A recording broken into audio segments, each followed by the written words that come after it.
Good evening, everyone. Let's get started with today's session.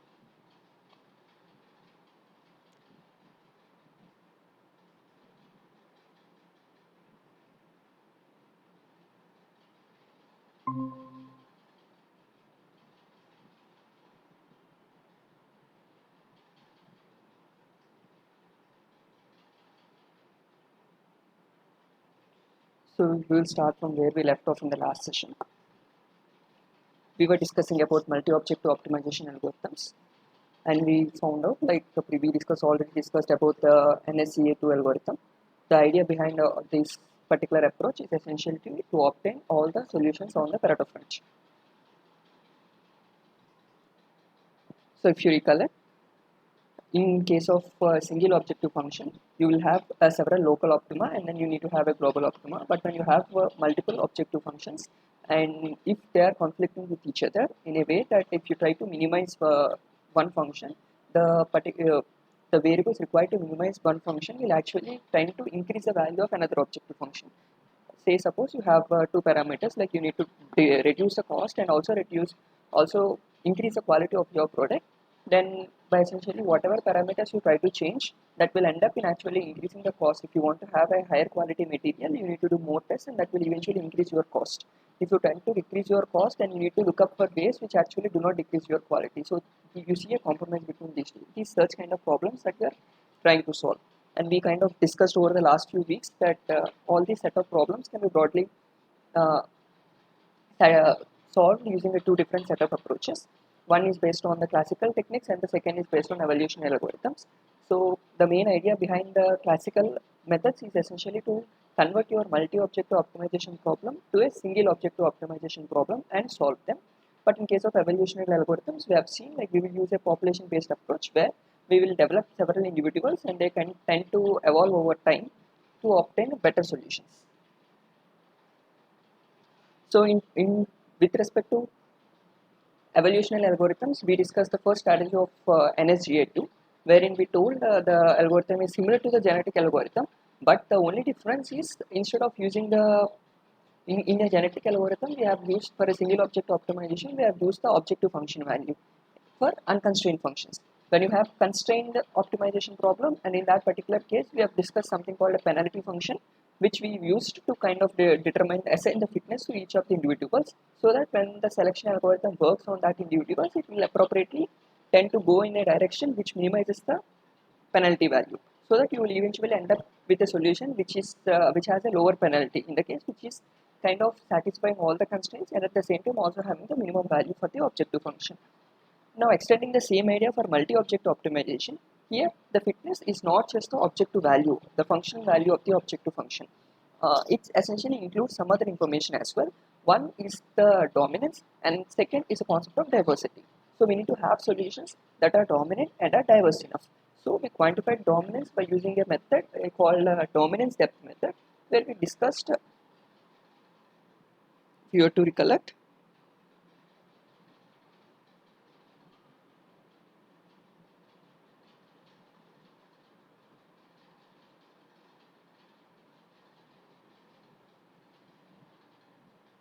so this was the algorithm we were discussing over the last week. So in order to get the dominance depth method, we use the non-dominated sorting algorithm.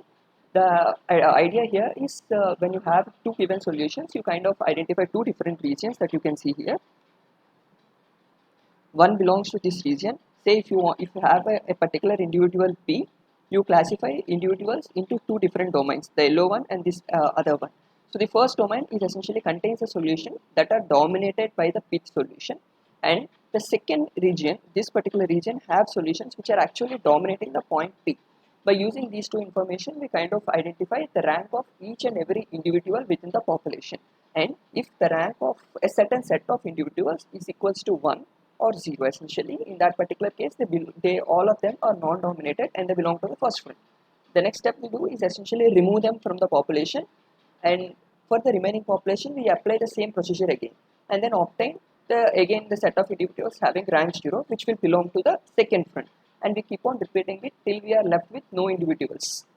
Once you get all the ranks of individuals by this method, the next step is essentially to get the diversity of each this stage 1 and stage 2 comprises in getting the entire friends. Once you get all the friends, the next step is the measuring diversity. So we discussed in the last week, the diversity is essentially means each of the individuals on the Pareto front should be far apart from each other, and that is preferred because our objective is to span the entire Pareto front. So if you have solutions closer to each other, then they might not actually span the entire Pareto front. So how do you go about doing it? The measure which we discussed over the last week is something called we take these objective function values in the objective space. So you have f1 and f2, and then measure the Euclidean distance between both these points. And for each point, we have two neighbors. In case of a bi-objective function where you have two objective functions, you will be essentially having two neighbors. So here we define one rectangular region, and we try to find the perimeter or area of that particular rectangle.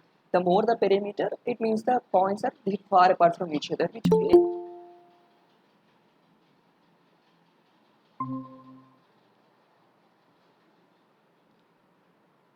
yeah. So when you have points far apart from each other, they are more diverse.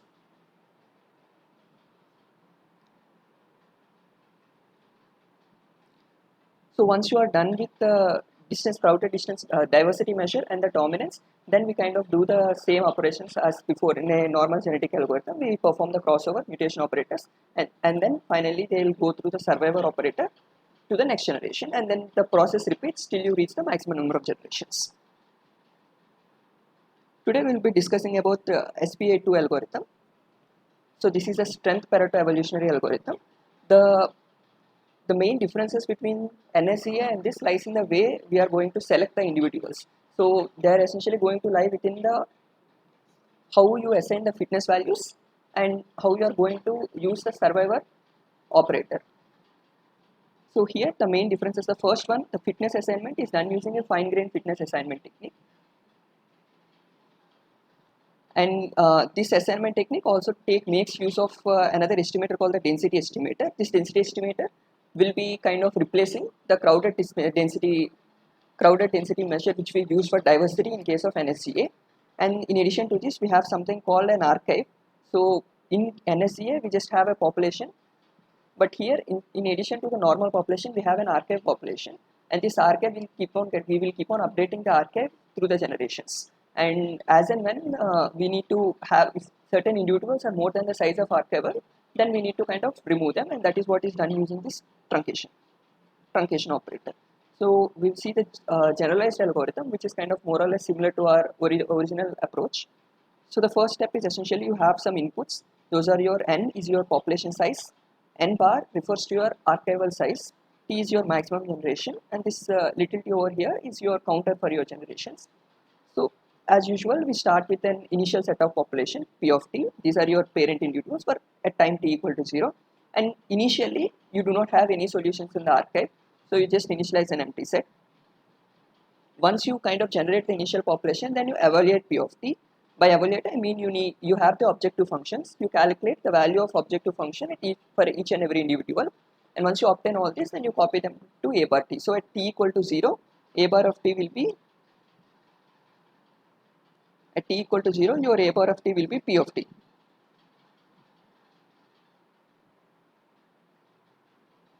Now you go into the inner loop. The first step is the tournament selection operation. Now, unlike the NSEA2, where our tournament selection is essentially done from the parent population, here we will be doing from the archive. At t equal to 0, both are equivalent, but as generations go on, they will be changing. We will see that in an example. Now, another difference here is you do it with replacement. So, in case of NSCA, what we have done is if you have 8 individuals, you select 2. First, you have 8 individuals, and from 8 you select 2 individuals, and for the next time you select out of the remaining 6 individuals. From the 6 you again select 2 individuals, and from the remaining 4 you go about selecting. This is how we were doing in case of NSCA, but here in case of SPA2, the idea is each and every time you select only from the 8 individuals with replacement. So first time when you select 2, for the next next pair, you again select from the 8 individuals instead of 6. So only this is going to repeat. So you will always be selecting 2 individuals out of 8 individuals.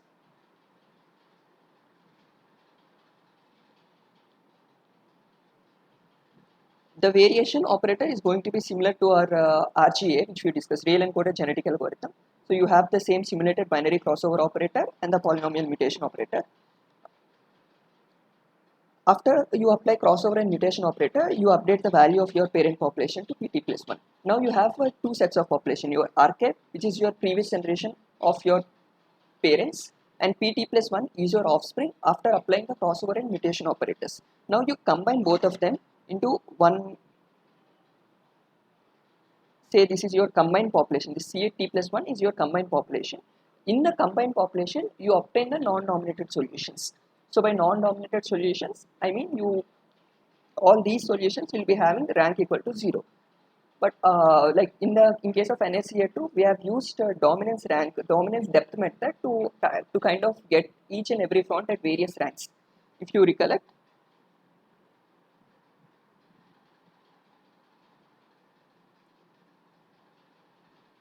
in the objective space, in case of NSCA2, we were trying to say when you have some solutions, our objective there was to kind of identify the various fronts and then kind of assign rank to each and every individual. So say this particular set of solutions form the first front, and these solutions will form the second front, and these solutions will form the third front. So once you have these various fronts, the first front will have rank 1, rank 2 and rank, like it goes on as you go along this direction. Your rank keeps on increasing as you go along this direction. The one having the lowest rank is the one that we are going to prefer. So here we are going to use a different strategy to assign the value of fitness based on this dominance. So if you can see in this particular approach, when you have something like this friends, the challenge here was there, if two individuals are having the same rank, how would you go about identifying the which one have to go to the next generation? Say in case of single objective optimization, if you are having two individuals with the same fitness value, then we kind of choose randomly which one have to go to the next generation. But it should not be the case always. In case of NSCS, for suppose, when you are having two individuals with the same rank, what we did was use the crowded distance measure. So that measure will give you kind of a distance with respect to the neighboring points, and which of these two individuals has more distance, or to say which are more diverse from each other, are selected. Say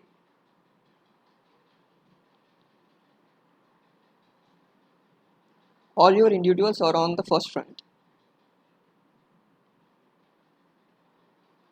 Now if you see, all these individuals will be lying on the same front, and all of them are rank 1. And your two individuals are like, this is your individual 1 and say this is your individual 2. Now when I am going to select individuals for my next generation, which one of these 2 points would you prefer to select?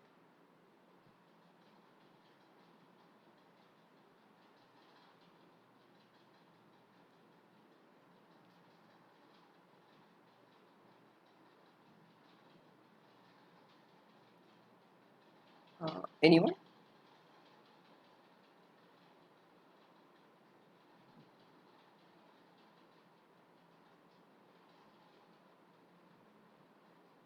Yeah, the idea here is the one you are selecting should be kind of spanning the entire Pareto front. So the criteria is essentially whatever points you are selecting should have lower rank and they should be diverse enough. So if you see the point 1 over here, or if you can say point 1 is here, this particular point is 1 and this particular point is 2. Maybe now it will be somewhat easier. Any guess? Out of 1 and 2, if both are of the same rank, which one is going to go to the next generation?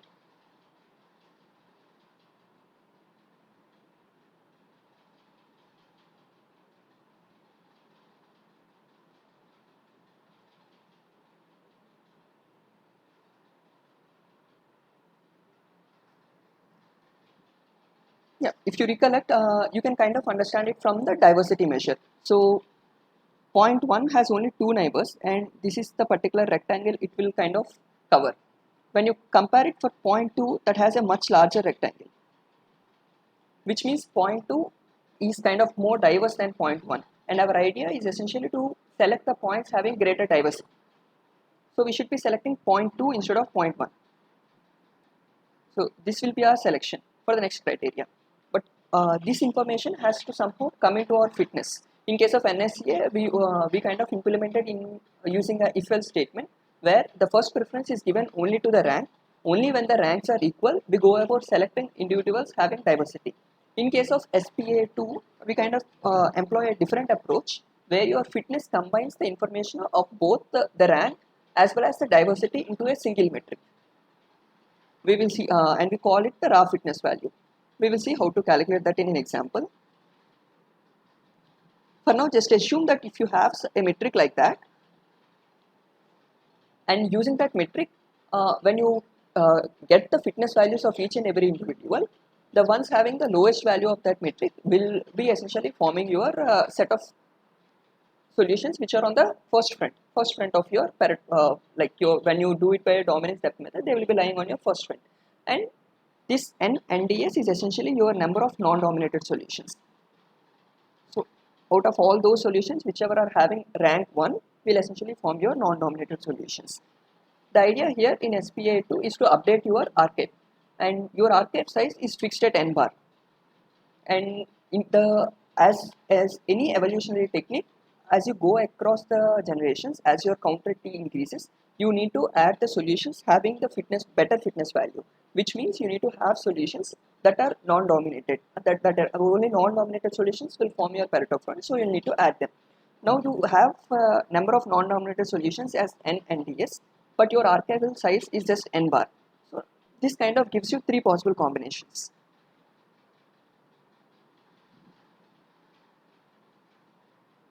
The first combination is when both of them are equal.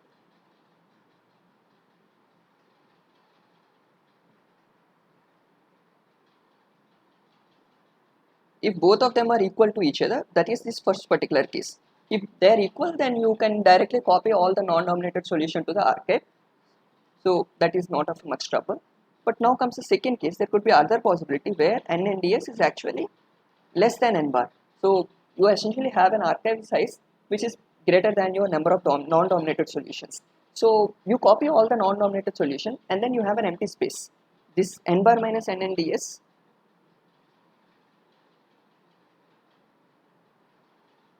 this many number of solutions you will again be requiring, and these need to be added into the archive so that it can go to the next generation. So how do you go about selecting these other set of individuals? So you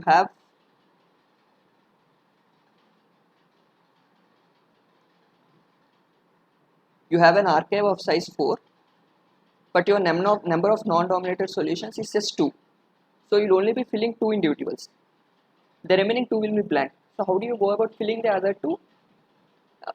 You have a combined population CT plus 1. This has a size of n bar plus n. If say suppose n bar is 4 and n is 4, you have 8 solutions. So out of these 8 solutions, you are having only 2 non-dominated solutions, and both of them are already placed into the archive, and there are 2 blank spaces. Now you have 6 remaining solutions. Out of these 6, you need to select the 2 and fill in this, and you are not going to do that randomly. How are we going to choose them is essentially again based on the fitness value. The ones having lower fitness are the ones we are going to select. There could also be a case where your number of non-dominated solutions is greater than your archive size. Say your archive size is 4, but your number of non-dominated solutions is say 6 or something. So now you have more number of solutions that could actually be filled into your archive. So how would you go about selecting 4 solutions out of 6 solutions?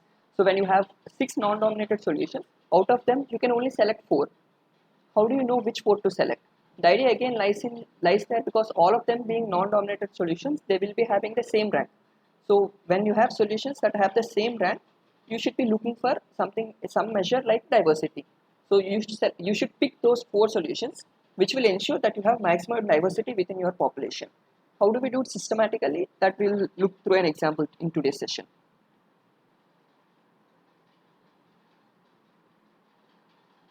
So once you are done updating with the archive, then you kind of iterate it continuously. So then you increment your counter, and then this process repeats till you reach your maximum counter generation. So we will take up the same example as we have done for NSEA. So our objective functions are f1 equal to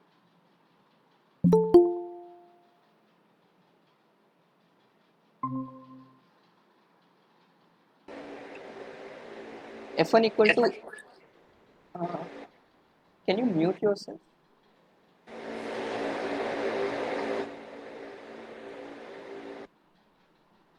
Yeah, thank you. So there are two objective functions, say f1 and f2, or we will take up the same example which we considered for NSEA. These are the algorithms which we are going to be using for the fitness assignment. We will see them through an example.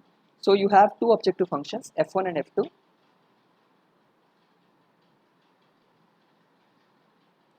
where your f1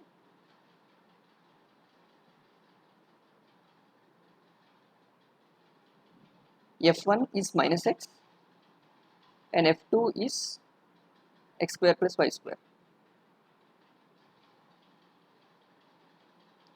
Excuse me.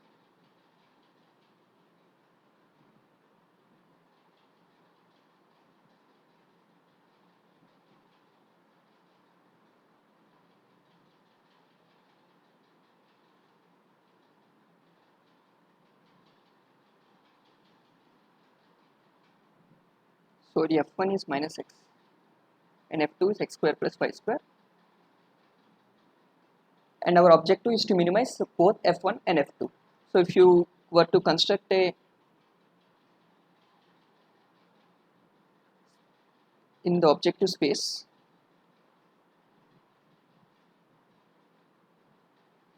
and these are subject to the constraint 0 and x comma y, both all of them are less than or equal to 1. So in that particular scenario, your f1 will essentially range from 0 to minus 1, and your f2 will be ranging from 0 to 2. So if I were to plot the entire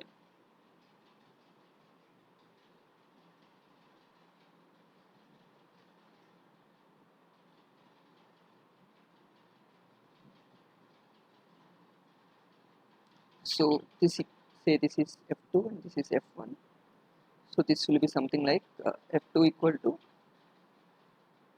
1 plus f1 square, and this is f2 equal to f1 square. So this is how your objective space will look like. So our objective is to minimize both f1 and f2. So you want to minimize f2 as well as minimize the value of f1. Minimizing f1 goes in this direction and f2 goes in this particular direction. So if you want to minimize both of these, your Pareto front will most likely be this particular line.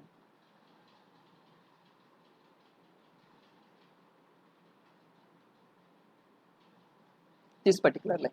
So our objective is to get solutions along this particular line. So f2 equal to f1 square. That will be your Pareto front.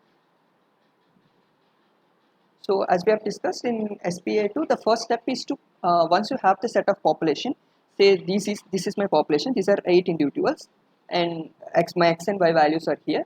So the first step is to evaluate the objective function values. So f1 is essentially minus x.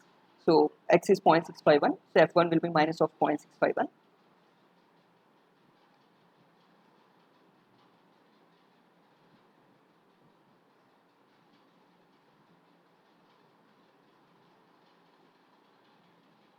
f2 is essentially x square plus y square. So if you just evaluate 0.651 square, so f2 is something like 0.651 square plus 0.212 square.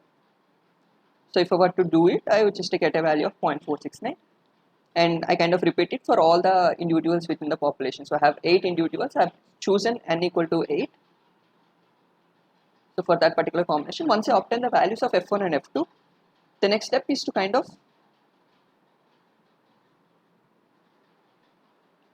assign the fitness to each and every individual.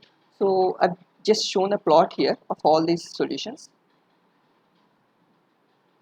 So all the 8 individuals are something like this. So right from the figure we can say all these individuals are on one front, and the remaining individuals are essentially lying on the, okay, or maybe even even 3 lies on the first front. So all of these individuals belong to one front and these 2 individuals belong to the second front. So if you were to follow the NSCA algorithm, this is how we will be going about it. In NSCA, the first step is essentially to identify various fronts. So once you identify all the solutions on the first front and the second front, then you assign fitness, say, based on the rank. So all these individuals like 1, 6, 7, 5, 8 and 3 will be having rank 1 and 2 and 4 will be having rank 2. That is how we approach for NSCA. But now in case of SPA2, we use a slightly different approach. Here we use dominance count method instead of the dominance depth method. So if you recollect what is meant by dominance count, in dominance rank method, what we were trying to do is graphically, you try to construct a region like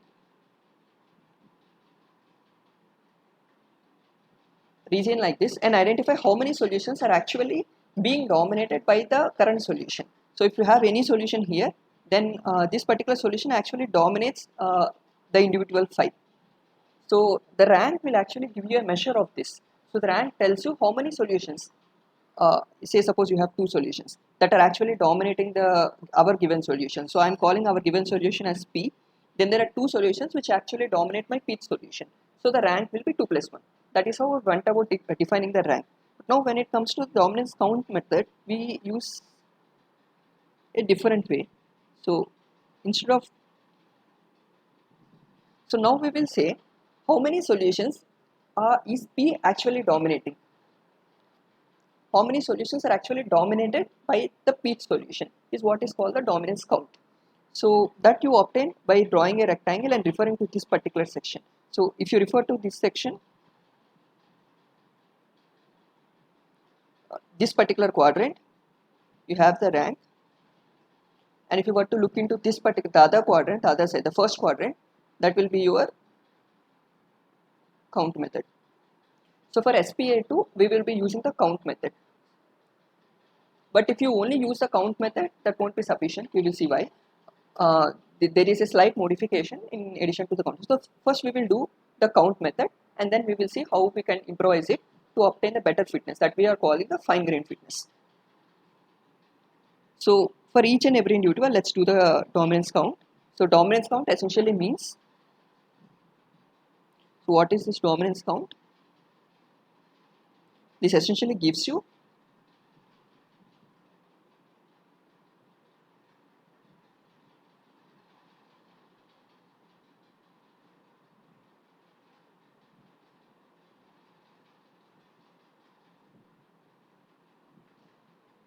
how many solutions are dominated by the given solution.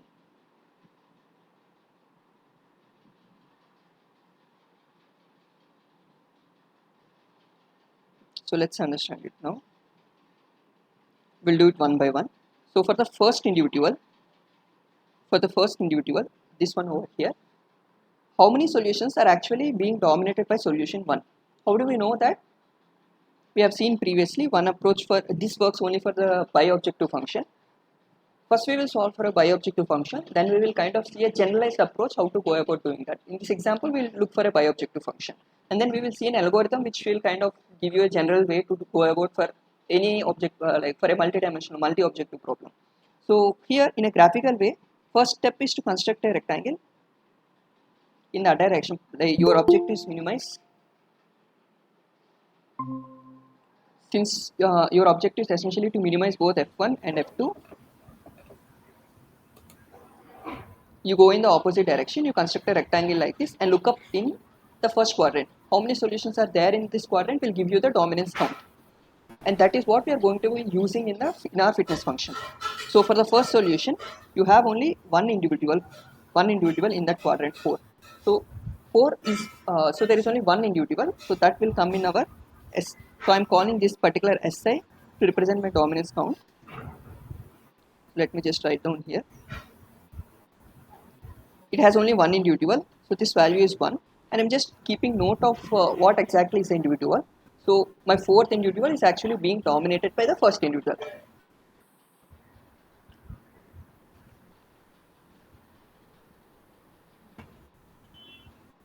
Now let us do for the same for the next individual. Say for the second individual. If you want to do for the second individual, we draw the same rectangle again. So you see there are no individuals in this particular quadrant, which means the solution is not actually dominating anyone. So the value of Si for that particular individual, second individual, will be 0. Since there are no individuals, I am just leaving that blank. Now again, we repeat it for the third individual.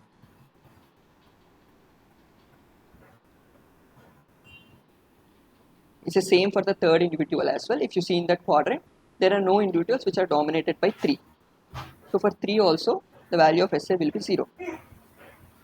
And this particular column I am leaving blank because it is not dominating any individual. Now let us do for the fourth individual. Even for the fourth individual, there are no solutions in that quadrant, which means even for fourth individual, the dominance count is 0. And this particular column is again I am leaving blank because there are no other individuals. Now let us see for the fifth individual. So you can see in this particular quadrant, there are actually two solutions that are actually being dominated by the fifth solution, which means the dominance count of the individual 5 is 2.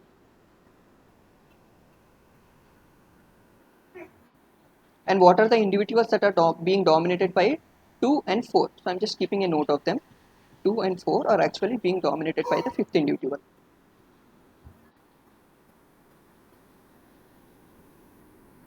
Let's do the same for the next individual, that is 6. For the 6, if you draw the same kind of rectangle, you find only one solution, 4. So 4 is actually being dominated by 6. So the dominance count for the sixth one will be 1, and it is dominating individual 4.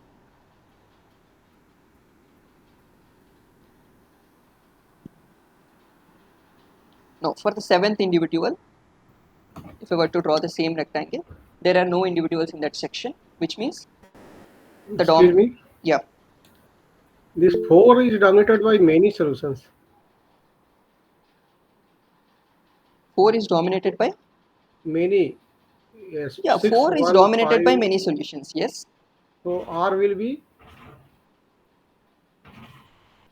No. Okay, you are talking about rank. Your rank will tell you how. Actually, we are now looking into the count method, not a rank. So if you were to say, what you are asking is basically how many solutions are actually dominating 4. Yeah. So this is what you are saying. So 5, 1 and 6 are actually dominating 4. So the In rank of SPA2, huh? in SPA2, Yes. we calculate R, na, capital R. Yes. So what will be the capital R for Yeah, 4? we'll come to it. So we are Okay. first will to calculate capital R. You need to find the strength of each and every individual, right? Yeah. Yes, we are putting now. Yeah. So first step is essentially we calculate the value of S. Yes. Once you get the Okay. value of S, then you go about calculating the value of R. That will be your rough fitness. Okay. Yeah. Okay. Yeah. Yeah. First we will do one by one. So for the S, which solution are we looking at? Solution number 7.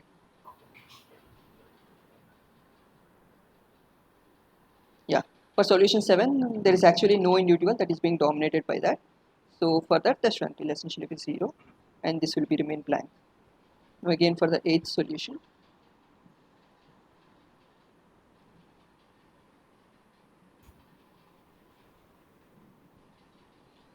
Okay.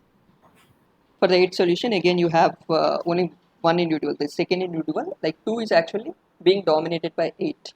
So the dominance count for 8 will be 1, and it is actually dominating the individual 2. So now you have the strength for each and every individual.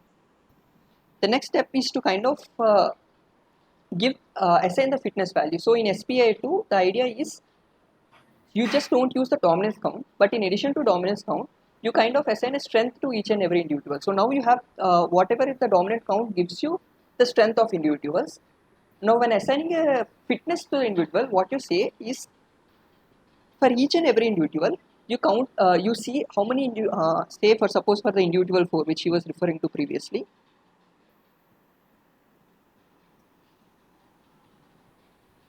If you see for individual 4, 5, 1 and 6, 3 individuals are actually dominating the individual 4. So how do I go about assigning the fitness of it? Is by taking strengths of each and every individual. So that is what I am representing through Ri. Ri is what you call the raw fitness value. Can you mute yourself? Yeah, thank you. So this raw fitness will essentially say out of what are all the solutions that are actually dominating the given solution, you sum the fitness of all the solutions, or say mathematically it's like Ra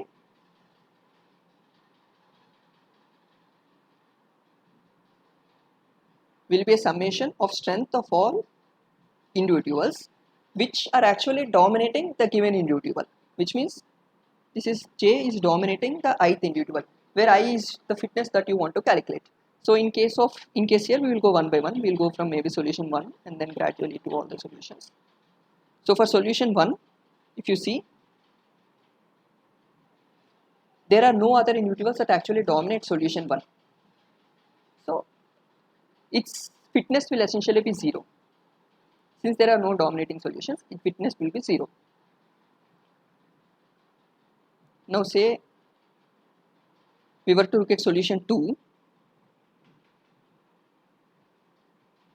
Now for solution 2, 8 and 5 are actually dominating solution 2. So now what I do to calculate the raw fitness value for 2, I need to take the strength of each and every individual that are actually dominating the given solution. So 8 is dominating the solution. So I take the strength of 8, and then 5 is also dominating the solution. So R2 will essentially be S8, strength of 8 plus strength of 5.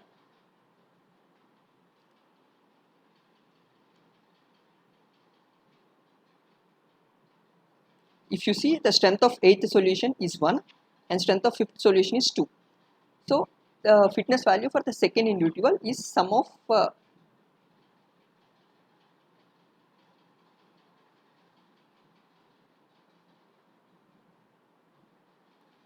these two quantities, 5 and 8.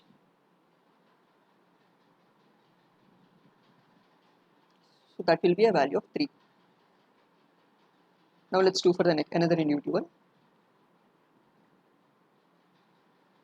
Say the next individual is 3. For 3, if I were to draw, there are actually no solutions that are dominating the 3, which means its raw fitness value will be 0. Now let's do for solution 4.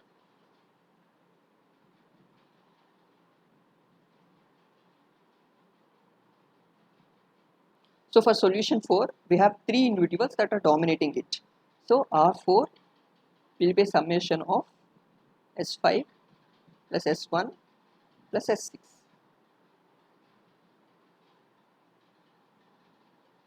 S5, S1 and S6. So you have S1, S5 and S6.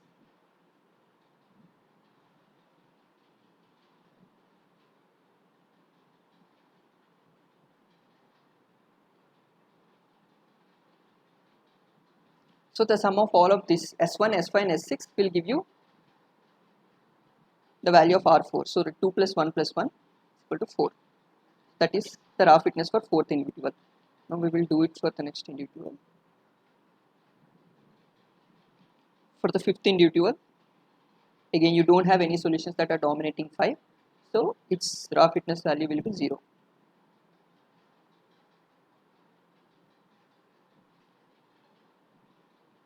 Again, if you see the 6th individual, that is also kind of lying on the first front. Like all 3, 8, 5, 1, 6, 7 will be lying on the first front if you recollect previously. So this particular value again will be 0. Now for the 7th individual also it will be similar. Like even for the 7th individual, if you just draw a rectangle like this, there are no individuals in this particular quadrant, which means even for 7, its raw fitness value will be 0.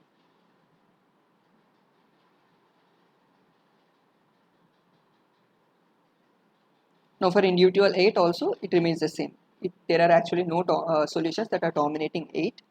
So for that also the raw fitness value will be 0. So basically if you see here, raw fitness, if the raw fitness value is 0, which means These are the solutions which are not having any solutions that are dominating them. So now you have kind of method something similar to what we were doing in NSCA. In NSCA, we were discussing about the rank. If you are having rank equal to 0, then they form a set of non-dominated solutions. Even here, if your Ri is your raw fitness is equal to 0, if your Ri is essentially 0, then those solutions will form your set of non-dominated solutions. And this is what we were discussing in the generalized algorithm. We need to find the number of non-dominated solutions. But your fitness value is as such is just not this value of Ra. If you were using this particular value, that would not be just sufficient. Because you can, now you see 8, 5, 1, all these set of solutions, 8, 5, 1, 6, 7, or you can see from here, all these values which are essentially having zeros. All these set of solutions are having zeros, and all of them will form your Pareto friend. But now when you try to apply your any evolutionary technique, how do you know which one of them is better? Like, will you be able to say one of these solutions is actually better than the other or not? In case of Pareto front, what we discussed previously is like when you have a Pareto front, the set of solutions on the Pareto front are non-dominated because you are not able to say which one of them is better than the other. Now, from the perspective of an evolutionary computation technique, you have certain solutions can actually be better than other solutions in terms of diversity. So, in case of NSCA, when we have the solutions on the same which are having same rank, we use the crowded distance measure to kind of tell which is having a larger distance is a better solution compared to the one having a smaller distance. The similar approach will be used here, but instead we will be using what is called a density estimator. So the idea is similar. There we are measuring a crowded measure distance. Say you have a certain set of points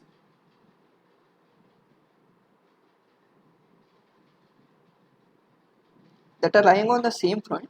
In case of crowded distance measure, what we are doing is essentially just take the neighbors and kind of make a rectangle like this and get the perimeter of that rectangle. That could be one measure to say how large the spread is between these individual solutions. The other way to go about it is essentially to what you call a density. So density, if your density is higher, it means the points are crowded, more crowded. So if the points are very close to each other, which means their distances are very less, then you are having a higher density. Our objective is essentially to have a lower density. So that density estimator is what we are using here in case of SPA2. The particular technique is called K nearest neighbors. So how it works is, so you compute a distance for every individual, some density estimator that will kind of tell you whether that particular what is the density value with respect to that particular individual. That is what we are calling DI, and you already have the raw fitness value calculated here. Your fitness for that particular individual will essentially be the sum of these two.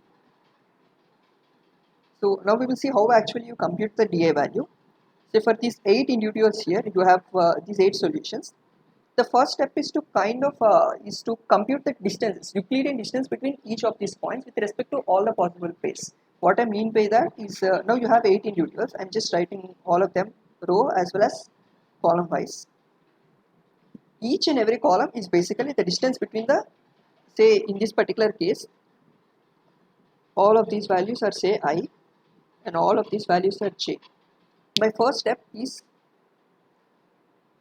I have to normalize all the objective function values.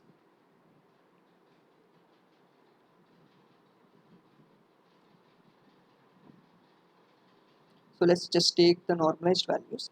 By normalizing, I mean, see your f1 can, in this particular case, the functions I've used as mathematical, but when you kind of apply them in physical scenarios, your objective functions will be something like you want to minimize cost and maximize quality. Then both of these will be ranging over a wide range. Let's say your quality will be something in terms of percentage, while your cost will be some in another unit, and both. Sir, in this table, I is x1, no? I values, and j are x2. No. No, I are actually my individuals.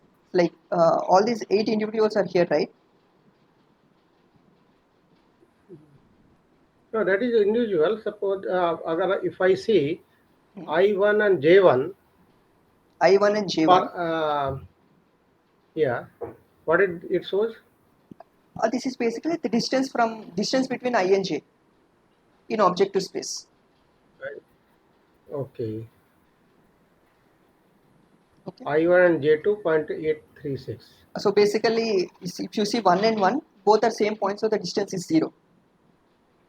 Yes, yes, If yes. you see 1 and 2, it is the distance between the first and the second individuals, like the Euclidean distance, square root of f1 minus f2, like it will be something like this. Mm-hmm. F1 1 minus F1 2, like 1 and 2 are I and J, like the Yeah, yeah, subscript it's is your fine. objective function, superscript is your inductive one. F2 1 minus F2 2 whole square. Like if it is a bi-objective, it will be something like this. If you have more objective functions, you just add all of them to the set, plus F3 1 minus F3 2. And you keep on doing for multi-object optimization. The one I Mm-hmm. have not done here that you might be actually doing when you solve your problems in your assignments, or maybe when you're practically applying, is something called normalization that you might have to do. Like before actually doing this Euclidean distance, you have to normalize your F1 and F2. By normalize, what I mean is your F1 in this particular case is ranging from minus 0.651 to minus 0.98. Okay, in this particular example, they are kind of limited. You know, F1 will be always lying between minus 1 is less than or equal to F1 less than or equal to 0, and your F2 will be kind of lying between 0 to 1. Sorry, 0 to 2. In this particular example, we know it beforehand. But what we want to do by normalizing is make both of them to the same value, same range. So you once you normalize f1, the normalized quantity is something called f star. F star will actually range from 0 to 1. Similarly, you do for f2. F2 should also be something like this.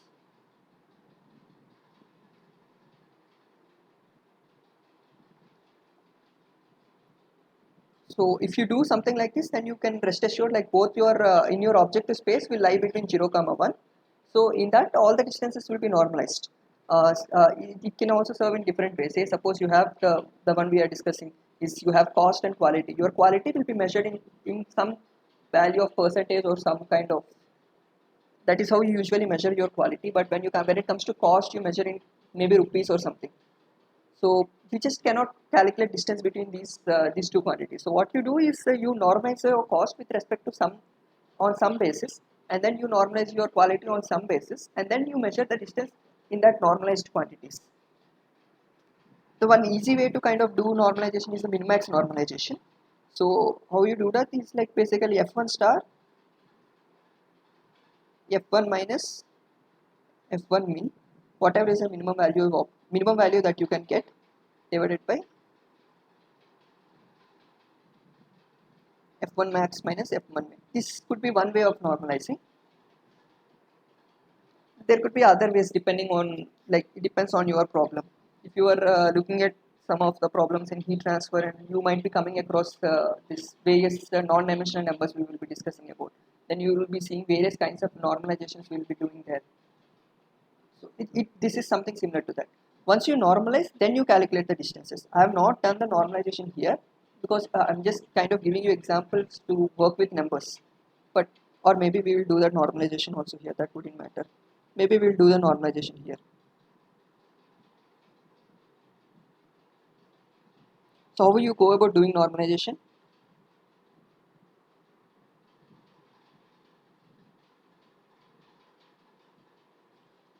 So what I'm saying is we will use min-max normalization. So what min-max normalization will tell you, for each value of f1, how you do go about it. F1 minus minimum value for f1. What is the minimum value that f1 could get? In our particular case, the minimum value is minus 1. So I'm just writing minus 1. So minus of minus 1 is plus 1,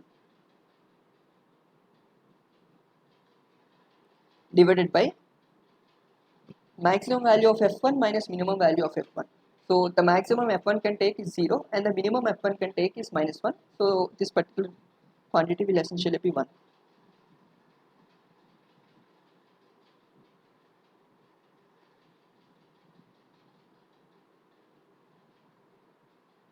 Now how do you go about doing that for f2?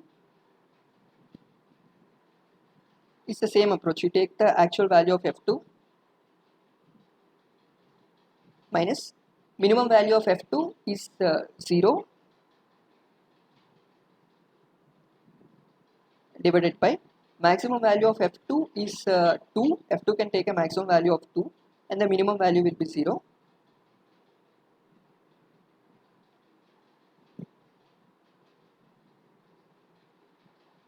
And then you kind of do it for all the cells, all the individuals.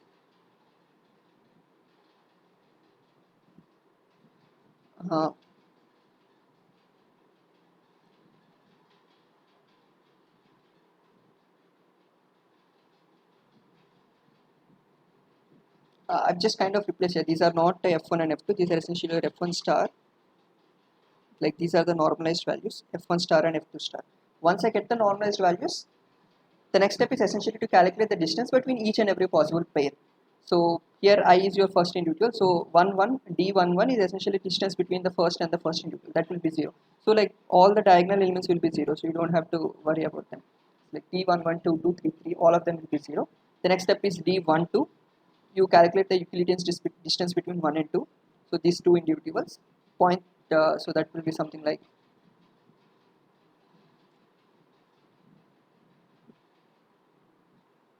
your d12 will be square root of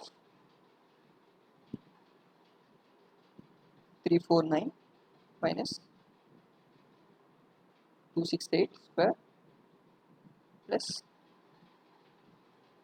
65 minus 234 square. So this will kind of give you a value of 0.2424, and similarly you kind of do for all the possible combinations, and then you populate this entire matrix.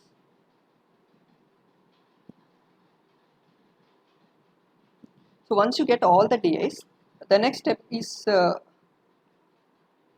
sort all of them and then compute the density for each and every individual. So I'll just take one example. Say you want to calculate the D1 for the first individual. Like we have seen the previous formula, when you want to calculate F1, F1 is the fitness for the first individual. You need R1 plus D1. R1 you already got the fitness value. R1 is the value of 0 for the first individual. This is 0. Now I need D1. So for D1 what we do, we take this first row, sort all of these distances. The first step is to sort all of them. So when you sort all of them, what you get?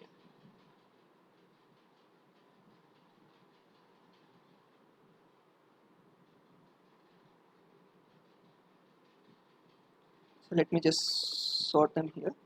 So you have 5, 6,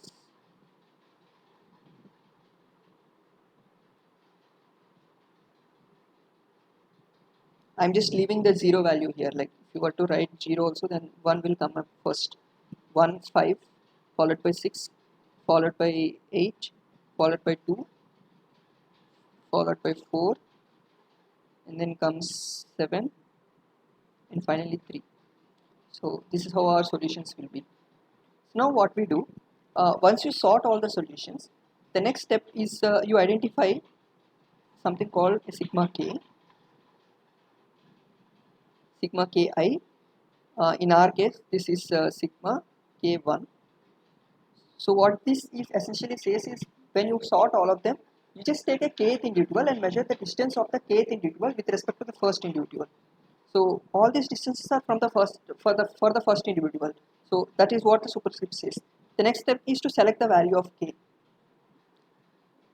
As per the order, the value of k they have chosen is the heuristic value, n plus n bar, where n is your population size and n bar is your archival size. In our particular case, say suppose your n and n bar both are 8, then this particular combination will give you a value of 4. So your k will be a value of 4.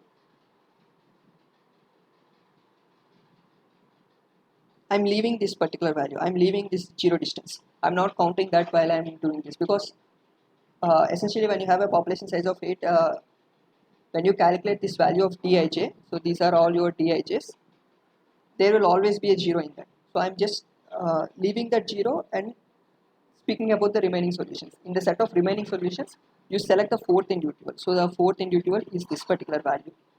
So what is the distance of this particular value? Sigma Ki is that sigma K1 is basically, now I have chosen a K value of 4. So sigma 4 1. This is going to give me the distance 1. The J is value is 2. So that is D12. What is the value of D12? Is this particular value 0.424. So once I get the value of sigma K, the D1 is calculated as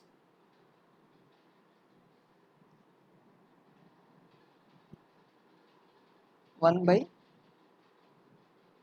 sigma K1 plus 2. Like the way this is defined, you can see like this distance, this particular distance, all the values are normalized.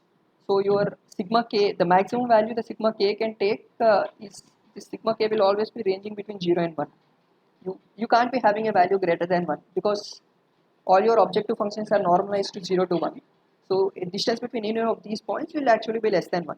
So when they are normalized in that particular way, and then you are adding this particular value of 2 essentially to say, like when you have a case when sigma K is 0, in that case your DI should not go to infinite. So you should add some finite number over here to make the value some finite, to get a finite value for DI. So you add some finite positive value here. Say we are adding a value of 2. So by doing this, we are kind of limiting the value of D1. So now D1 is actually less than 1. So this quantity is something which is less than 1, and then you're adding a 2 to it. So this entire quantity will be greater than 1. So 1 over some quantity which is greater than 1 will essentially give you D1 to be less than 1. So what is the value of D1 we are getting here? In this particular case, is this 4.424 plus 2.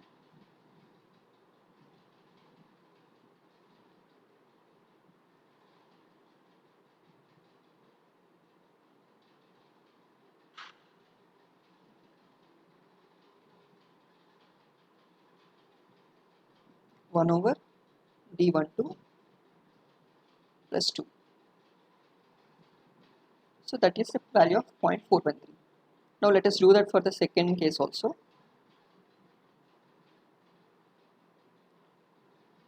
So for the second case, we will follow the same steps. The first step is essentially we will take this entire second row.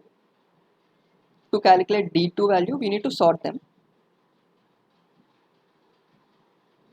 Now we are doing D2. So to calculate D2, first step is to sort them. Anyway, 2 will come the first because I am calculating distance from 2, so I am ignoring that. So once we sort them, we get 3.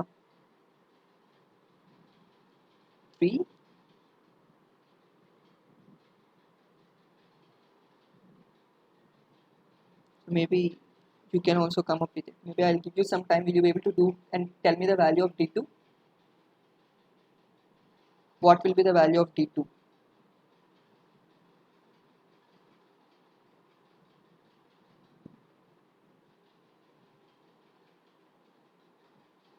Maybe I'll wait for a couple of minutes so that you can solve and tell me the value of D2.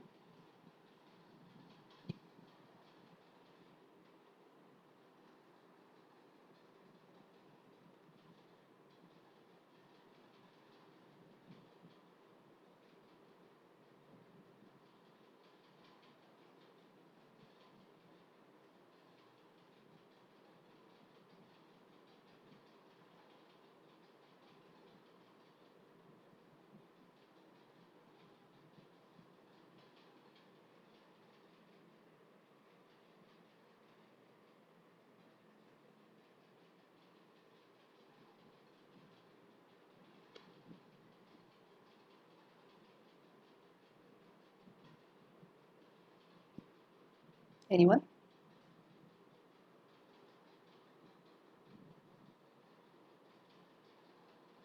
Now we'll just see. So how do you go about doing it? The first step is to sort this entire second row. So if you were to sort it, first you will get a value of 2, like the least one is 2. After that, the next one is 8. The next one will be 3. Next one will be 5. Next one is 1. then you have 4, and then you have 6, and then you have 7.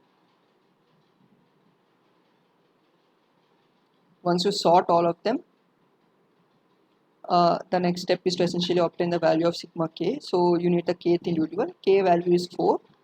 So leaving the first one, we remove the first one. Now we select the fourth individual. So 1, 2, 3, and 4. So that is the first individual. So how do you calculate the distance? Is essentially 1 by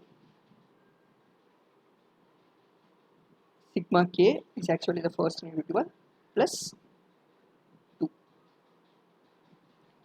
That also kind of gives me the same value. Okay.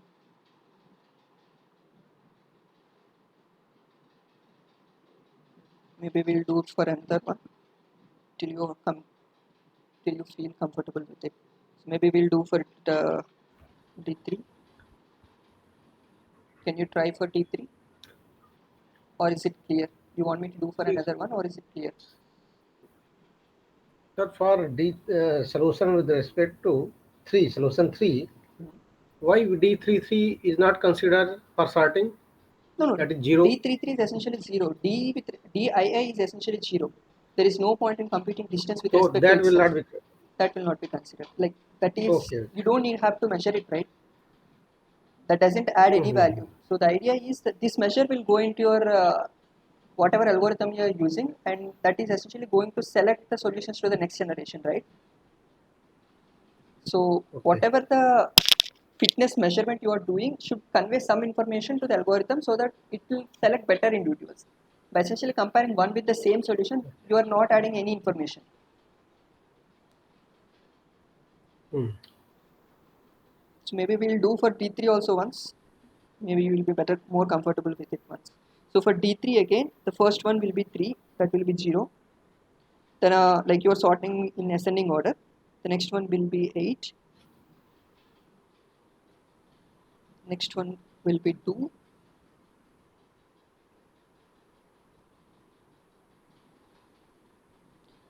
Give me a second.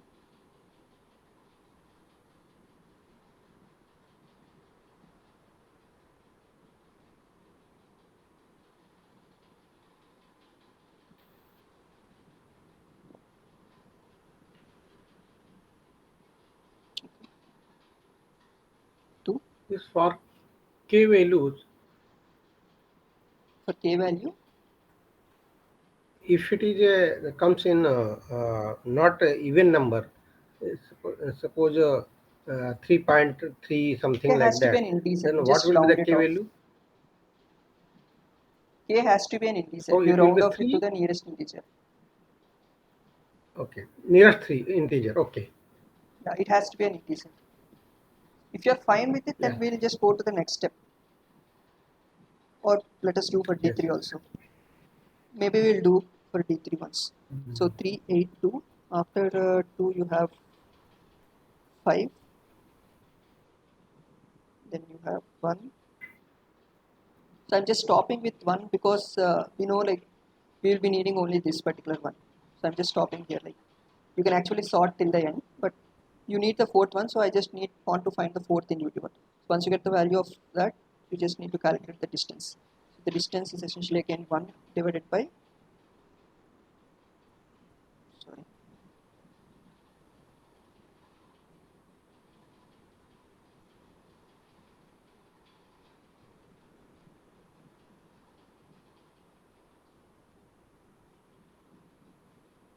plus 2.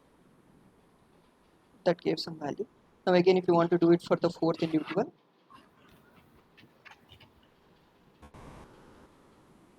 4 will anyway come first. The next least one over here is 6. After 6, you are having 7, and then 1, and then 2. So 2 is your fourth individual. So now you need to calculate your DA based on 2. So that will give you 1 divided by second individual plus 2. Now when I want to do for the fifth individual. The least one here is 1. Next is 8, 2, and then 6. So 6 is my fourth individual. So now I calculate distance for 6.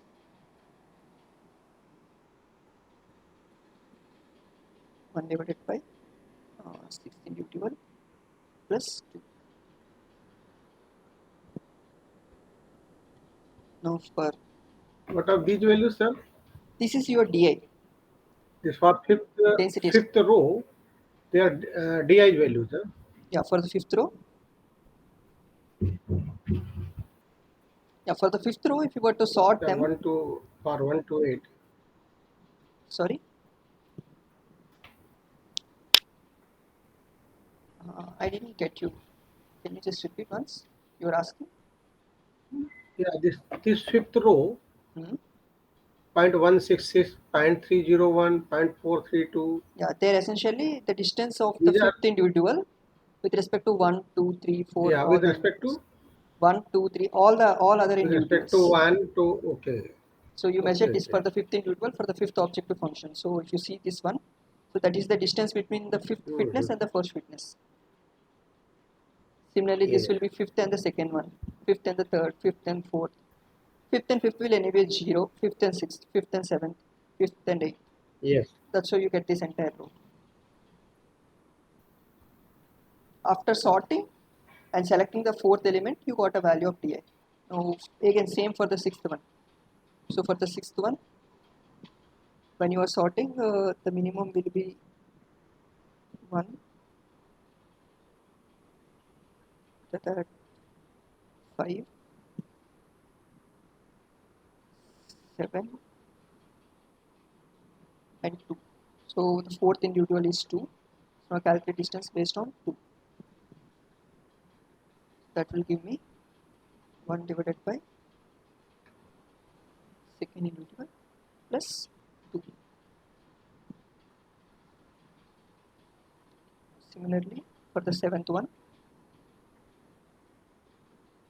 the minimum is 4. The oh sorry, the minimum is actually 6, I guess. This is the minimum. 6 followed by 4 followed by 1 followed by 2. So 2 is again your fourth individual. So again it will be 1 over second individual plus 2. Now for the last case,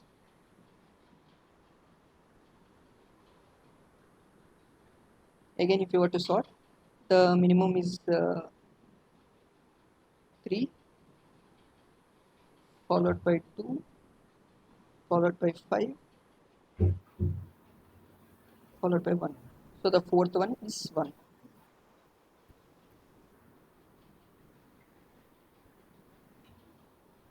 So the distance is 1 divided by uh, first individual plus 2. So once you get all the values of di, we use the basic to calculate your fitness value. We were discussing, we add the raw fitness value and we also add this information from the density estimator. So Ra plus di will give you the fitness value. So the fitness value is essentially Ri corresponds to this plus your di is this. Now you repeat for all the individuals, then you get all the fitnesses. Now if you see all these fitnesses, like we have discussed previously,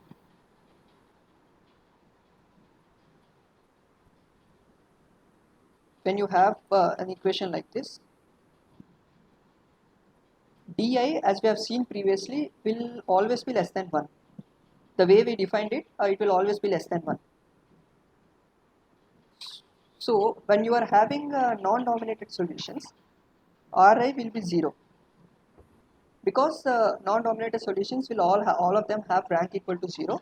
So this corresponds to the set of non-dominated solutions.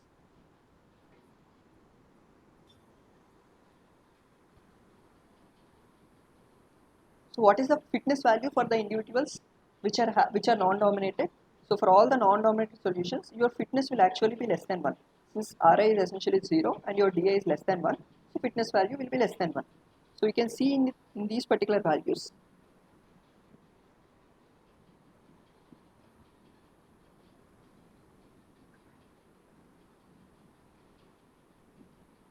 These particular individuals like 1, 3, 5, 6, 7, 8. All these individuals are having a fitness value of less than 1. So if you were to see in the plot, 1, 3, 5, 6, 7, 8, all these individuals are coming on the first front. All of them are non-dominated solutions. So we go back to our algorithm. Sorry.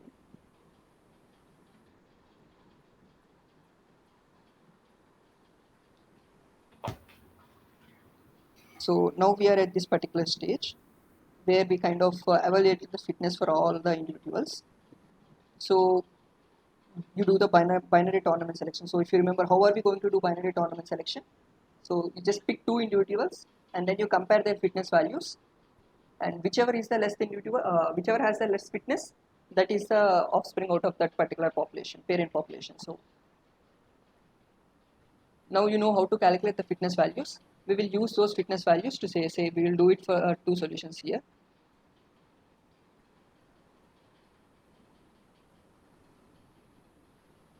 In tournament selection, the first step is you pick two solutions. Say suppose I am picking 1 and 6. Now I need to compare the fitness values of 1 and 6. So for these are my fitness values. Fitness value of 1 is essentially 0.413, and for 6 the fitness value is 0.396. So the first step when you are doing binary crossover is to just compare these fitness values. So which one of them So will these be? pairs are made randomly. Yes, they need to be Sir, chosen randomly. this this pair is chosen randomly. Yeah, has to be chosen randomly.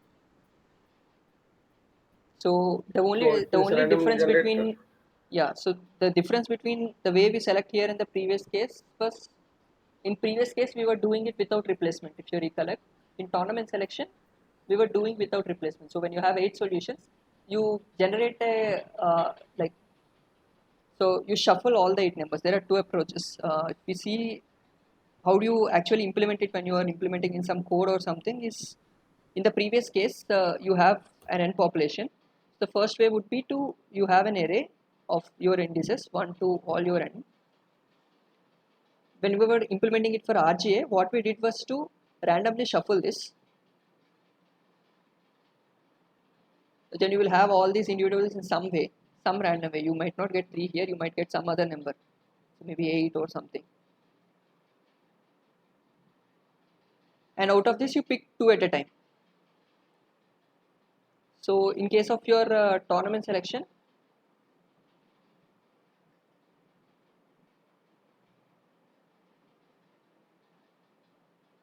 you'll be having 2 inputs and only 1 output. So when you have n individuals, once you perform tournament selection, you will only get n by 2 outputs. So you have to say you have, in our case, we have 8 individuals. So once you perform tournament selection, you get 4, but you need 8, so you perform it twice. That was what we were doing in case of RGA. But now here, the only difference is in SPI2, the authors have approached in a different way. They do it with replacement. So this is not how you generate it. So now what you do, you randomly pick 2 indices from 1 to n. Say if you are doing it in, here the function in case of Excel or in this particular case is a rand between. There is a function that actually generates a random number within a given range. So you can use that function to generate one particular value and like two values and pick those individuals and apply the tournament selection for those two. Like essentially compare their fitness values, whichever is the lesser one, choose it, and you kind of do it 8 times. You get 8 individuals. Each operation will give only one output. Clear?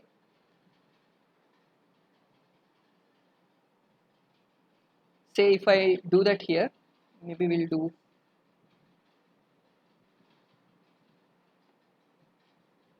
if you want to do tournament selection, you need to pick 8 pairs. So I'm calling just P1 and P2. P1 is my first one. P2 will be my second one.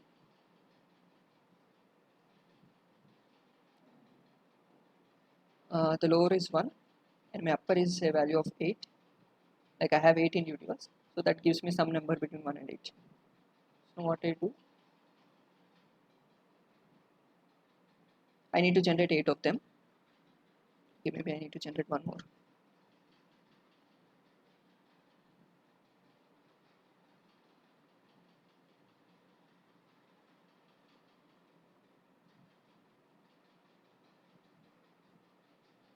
So once I pick all these individuals, now say we will do for one of them. Say for this particular individual, 7 and 4. So if you want to compare 7 and 4, the fitness value for 7 is 0.357 and for 4 it is value of 4.402. So which one of them will be going to the next generation?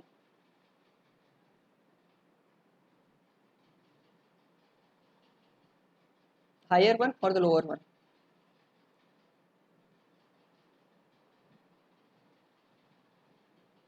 In our case, we are looking at a minimization problem, so it will be the lower one. And even if that is not the case, you kind of formulate your problem in minimization way, so that since the way we are formulating the problem has such that whenever you are trying to minimize this fitness value, you will tend to get values which are having a lesser value of R and a lesser value of D.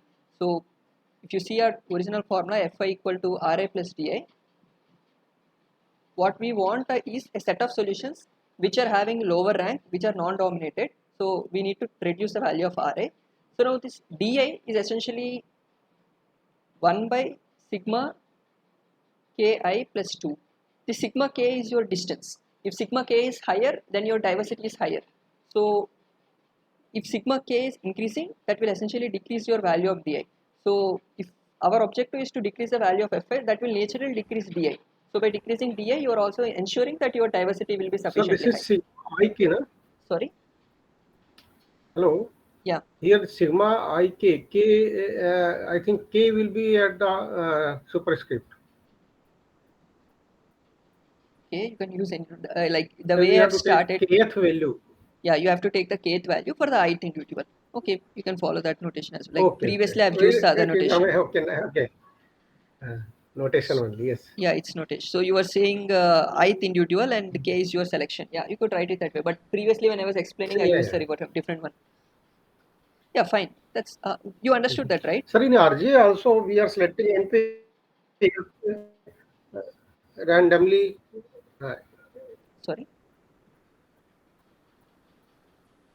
Hello. in RGA also Hmm. we are choosing n pairs randomly N pairs randomly without replacement. to get. No, no. There we are doing without replacement.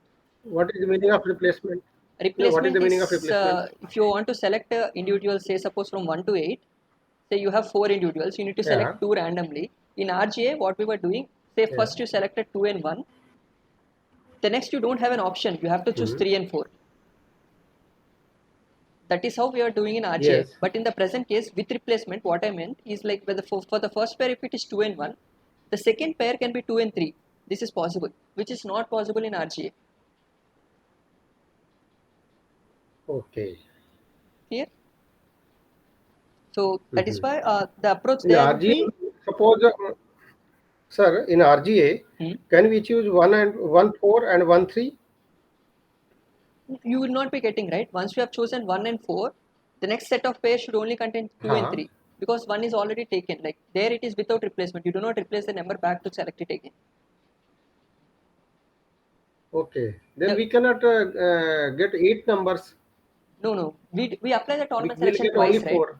We will apply the tournament selection twice, right? So in second, when we In the are doing the second second case, time, yeah, it will can come. the can The, the number repeat? then the number might repeat. I'm just speaking about one operation. Even here, in case of Okay. SPA2, when you do tournament selection, you only get 4 individuals. You won't get 8, right? Yeah. Like here, you have to apply it 8 times. For each application of one tournament selection, will give you only one output. Okay. Yeah. So 8 we can, मतलब This number can repeat it. Yeah, the number can be repeated here. There we have some constraint that we do not have to repeat, but here we can repeat and actually get this thing. Okay. So now out of 7 and That 4, is replacement. that is with replacement. With replacement is Means what numbers can repeat. repetition of the number means replacement. Yes. Okay. Okay.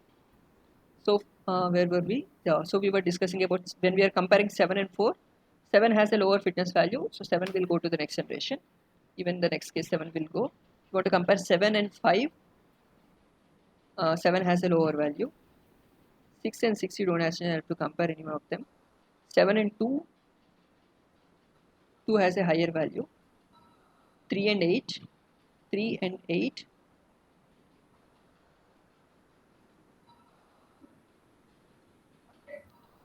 3 versus 8, 3 has a lower value.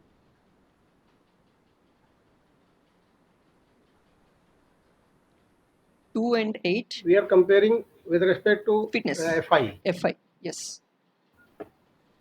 Now if you want to see 2 and 8. Ri plus Di.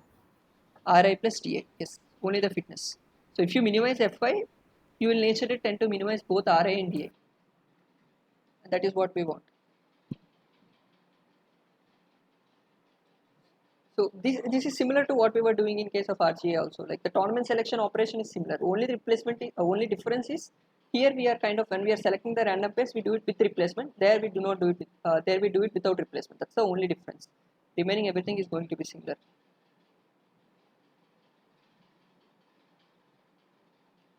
So once you are done with this particular step, the next step is essentially the variation step, which kinds of has the crossover and mutation operator. Here, these are the same operators which we have used in RGA. You pick two individuals and then use the same SPS, the simulated binary crossover operator and the polynomial mutation operator. So this step is not going to change from RGA, so I'm going to skip this step. Now when you come to step number 7, what you do, now you have your archive population, that is your previous population, initial one, and then after doing crossover and mutation, you get a new set of population. You combine both of them. So you have say in our particular case, say I am considering n equal to 8 and n bar is also 8. So I am having an archive which is of size 8 individuals, and then my P of t plus 1, after doing crossover mutation, I will be having 8 individuals. I'll combine both of them. So now I will be having 16 individuals. Now what I do is again apply the same approach, the one which we have done previously, to calculate the number of non-dominated solutions. So you can use the same algorithm which we've used previously to get the value of RIs, the raw fitness value which we have discussed. If your RI is 0, that means the rank is 0, or basically the rank is 1, and they form your first Pareto front, and they will be your set of non-dominated solutions. You count the number of non-dominated solutions, and that you will store in this variable n and ds. Once you get the value of n and ds, then the next step is to update your archive. Like your p is kind of updated here. Initially you have a p of t and p of t plus 1. How are you updating p of t plus 1? Is through your variation, crossover and mutation. After doing crossover and mutation, your p is getting updated. Now I need to update my archive. Here you have the three cases. So if your number of non-dominated is equal to your archive size, you just copy the solutions here.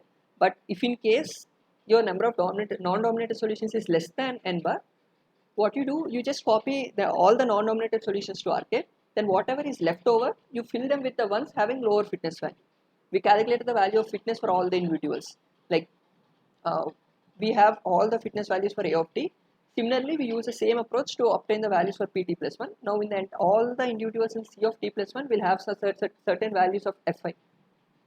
From those fi values, if fi is less than 1, you copy all of them to archive.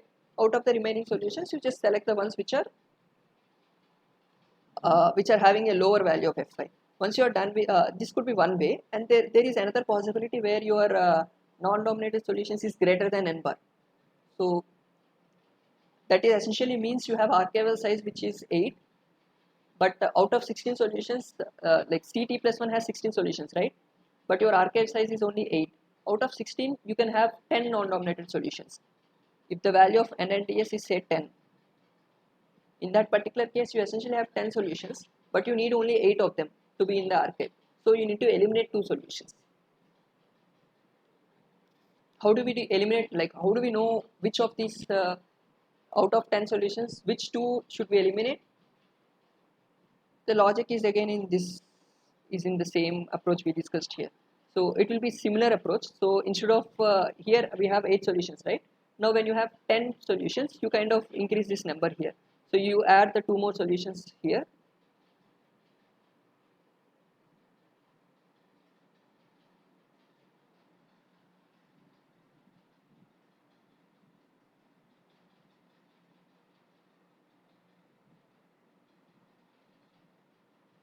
Similarly, you add columns here for the other 2 solutions.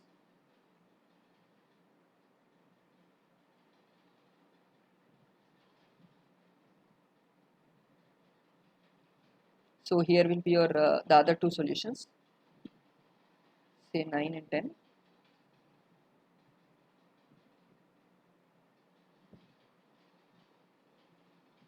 You get the corresponding distances here. Once you populate the distances, the idea is you remove one by one solution. You remove solution 1 and then calculate all the dA values.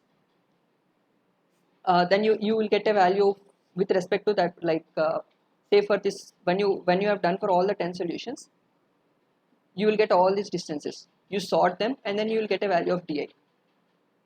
Similarly, you remove the second one, then you get a value of dA. You remove third one, you will get a value of dA. You kind of repeat it and you get all the values of dA. Now, how will you decide which one to actually remove? Our idea is to remove one solution. So, do you want to remove the solution which is having a larger value of dA or a smaller value of dA?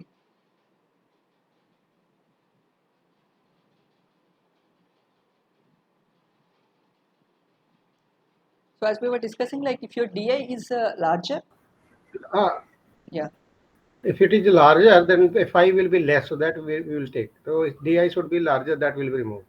yes. So that's the idea. So you, that is one approach. The other way is to, instead of actually calculating the actual value of dA, you can directly say from this value distances itself, whichever is having the minimum value of dij, you can remove that one. That could be another way, right? Yeah. Okay. So that is your truncation operator. Now this is clear. Like I thought of actually going through the code level. The last week you were discussing that if MATLAB would be preferred, right? So I thought maybe I'll share you one MATLAB code for this SP82 algorithm, like how you actually implement it. Like this is our last session, so I thought maybe we'll take one practical code.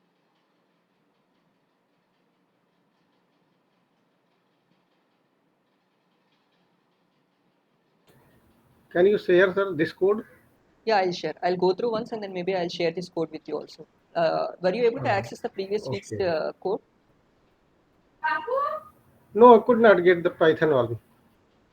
Where it is? If you were to see the NPTEL lecture videos, at the bottom there is a live session. There is a tab called live session. Yeah, live session. Yes. If you click on that tab, it will direct you to one Google Sheets. Yes. In the Google Sheets, there is an option called presentations. There will be one column where there is a hyperlink with presentations. If you click on that link, it will direct you to some Google Drive with all the folders, and in that folder you will find this file. Okay, sir. Take. I will be uploading even this MATLAB file in the same folder. Like I kind of created a folder called supplementary materials, so you can find this file in that. Okay. Yeah, we'll just see implementation. There are like 2 or 3 aspects that you need to worry about. First is the general algorithm will be more or less similar. Sir, one question, sir. Yeah. So far in all, it is a minimum F1 minimum, F2 minimum. Yes. Okay. Suppose one is maximum, one is minimum. Then what changes will be done then? Yeah, you just use the duality principle. Like basically, just change the maximum, put a minus over it, before it, and then it will become minimum. That's the only difference. Like the, even in this particular problem, I've kind of formulated in that particular way and gave you the problem. So it is minimize f1 equal to minus x, but ideally it is maximize x and minimize x square plus y square. If I could have told you in that particular way, you kind of rightly see why is this is challenging. If I say There is actually one more last concept. Maybe this you might have to solve an assignment. You might be requiring for that. So that is called a hypervolume indicator. So the idea here is, I'll get to your question. Maybe I'll kind of wrap this up and then I'll come back to your question. That's fine, right? Yeah, I'll just explain this and then I'll come back to your question. So the idea here is you have two different algorithms. Then there are actually more algorithms. There are several multi-object algorithms. How do you compare across these algorithms? How do you know which algorithm is better than the other? The only way to tell that is how better your algorithm is giving you the solutions on Pareto front. Whichever algorithm gives you solutions that are more diverse and more and they are non-dominated, that is the one that is kind of better in compared to the other one. So the metric to do this is this hypervolume indicator. What it essentially does is, so these are your set of Pareto solutions. So these dots over here, if you see, are the solutions after t generations. So what we do is construct a rectangle with this box that I have shown here, and then we calculate the area of this. So you have two or three different objective algorithms that will kind of give you different solutions. For all these solutions, you calculate the area. So how you calculate the area of this is essentially, the first step is to get this point. You need to fix one point because you know all these points. But to have a bounding box, you need to have another limit, that is this point. What is this point? We will call it the worst point. The worst point is basically, in our case, before doing this, we were discussing about, we actually normalize your objective functions. F1 and F2 are normalized. So F1 and F2 will actually range between 0 and 1. So this worst point is, you take something like 1.1 comma 1.1. So your objective functions will never be that value because they are normalized to 1. So from this particular point, you will calculate the area. How do you go about calculating area? You kind of just draw a rectangle, something like this, and you add the areas of all these rectangles, you get the entire area. So the idea is, if you have a larger area, which means all these solutions are kind of spread towards the Pareto front. As and when these solutions move closer and closer to the Pareto front, like your Pareto front is something like this, and your solutions are somewhere like that. So if these points are moving closer to this, your volume will be higher.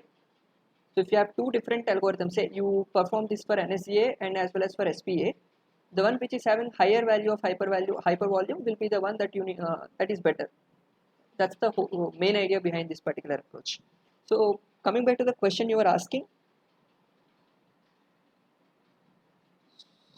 so even in our case, I could formulate the problem in this way. Say you want to maximize f1 equal to x and minimize f2 equal to x square plus y square. I could write something like this. So seeing from this right away, you can say, like, if you want to minimize f2, you need to decrease the value of x as well as y. But my another objective says you need to increase the value of x. So you can see right away that there is a conflicting in terms of these objective functions. And this is what you are asking, right? You have one maximization and one minimization. So what I have done is basically use the duality principle to change this maximization to minimize, where you define minimize f1 as minus x, and the second function will still remain the same. So like the only change will be this. You convert a maximization to minimization. That's it. That's the only difference. So that This will, if we keep f1 equal to minus x, now these points may fall in fourth quadrant. which points will fall in first quadrant? Your If x and this y will minus always x, remain same. Your x and y will always remain 0 to 1. So you are referring to no, objective space. fitness Okay, f1 and value, sir, f2. fitness value. Fitness Yeah, value. Yeah, fitness value will be negative. f1 and f2. This, Yeah, this, ha. Then how to, then that dominance count, etc. How to do that? it's not going to Because change, we right? are taking the Okay, so you are dominance saying count will not change. it will not change. So you are saying if See, this is my original when both case. are minimum, we are, yes, when they are all f1 and f2, they are lying in first quadrant. Yeah, so these are the two cases you are referring, right? This is the maximize Yes, yes, sir. and minimize case. Oh, sorry, the other way. I think it is minimum minima. minimum. Yes. No, like in the first case, both are positive. X and x square plus y square are positive. So this will be maximum Uh-huh. and this will be minimum. This is my case 1. Yeah. So I'm Yes. just calling case 1 and case 2. And for case 2, this will be a minimum and this will be minimum. You see the arrow is in this particular direction. So your Mm. dominance count, Yes. if you want to calculate it using dominance count, which one of these points will you be using? Point A or point B? Or maybe we'll stick to the, like, if you want to do dominance rank, like dominance depth method or anything, if you want to calculate Yes. the rank, which one will you choose? Point A or point B? See, sir, Hmm? minimum and minimum both are minimum. Yes. So if your objective function is in this particular direction and you want to minimize this, Yeah. so this was the case we were discussing previously, right? So okay, This should be. maybe I'll Yeah. kind of come from what you are familiar with. So previously, this is what we were discussing. You have a minima. Yeah. So in this particular case, if you want to So use for the the dominance rank, you actually have yeah. two different cases. You can either use this point or you use this point. So which one will you be using? Point A or point B? For rank purpose. Say you have one particular point here. So if I want to construct, I can Huh. construct in two quadrants, right? Yeah. Yeah. I can either do it like this or I can do it like this. Yeah. So which one Yeah. will you Yeah. prefer? This is say A, this is say B. A or B? Which one will you prefer? Which one will you use for No, dominance count? when when we are calculating how many it is dominating, then we Yes. are taking A. And Yes. when how many it is dominated by Sorry, how sir. many, How then we many it are is taking B. dominating? How you say this is P? Now the question is, if you Huh. want to say rank, is basically how many points are actually dominating P, right? Yeah. So how many points are dominating P? Yes, sir. Yes, sir. So So is that it will A be or A. B? Yeah. So that is A. So you stick to this particular point, A. right? A. Yeah. So what you will do, you Okay. essentially remove this particular case. This will be the area you will be looking at. So now your question is, Yes. now I am removing the minimization, kind of saying it maximization. Huh. Now the Huh. question is again One this, minimum, one max. yeah, let's keep the same. So the top one is minimum and I'm changing the bottom one to maximum. Okay. Fine. Fine. Yeah. Now tell me, which of these four corners would you go for that? Go about. So like now you have four corners. Say this is A, B, okay, B is already taken. So let's say this is C and this is D. Hmm. Now which quadrant is ideal quadrant? I mean which of these 4 points will be the better one that you need as a reference? A, B, C or D?